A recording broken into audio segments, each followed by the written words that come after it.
more smart clips. We've got more news about smart clips in this edition of Stuart's Audacity Tips. I love the Audacity user community, and this edition of SAT is a prime example.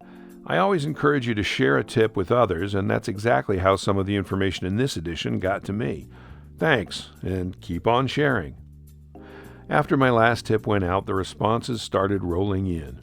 It's great to see readers tinkering with Audacity and trying things out on their own, and passing along their results, good and bad.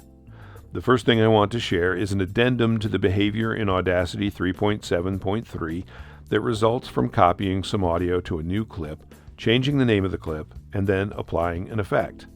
Last time I reported that applying the effect causes the name of the clip to revert to its original name, that is, the same name as the original clip.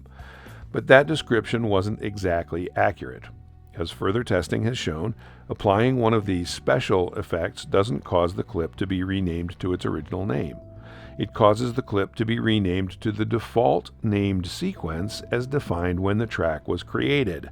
Hat tip JP. But what the heck does that even mean? By default, Audacity names clips audio x.y, where x is the track number and y is a number assigned in sequence as clips are created on that track. The audio part comes from preferences under tracks, default audio track name. There's a bit of a subtlety here though. The default name is attached to the track at the time the track is recorded.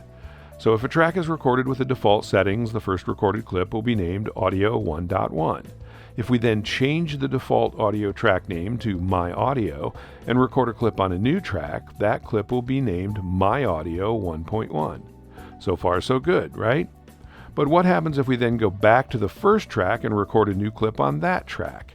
Contrary to what you might think, the new clip will not be named My Audio 1.2 using the default name we assigned in preferences. Instead, it will use the name assigned when the track was created, and the new clip will be named Audio 1.2. This makes sense, since clips are numbered based on the track name seen in the track's header. It is not a bug, just something that's worth knowing, particularly if you routinely work with multiple tracks and naming conventions. But, getting back to the original point, renaming is not the only result of applying the effect.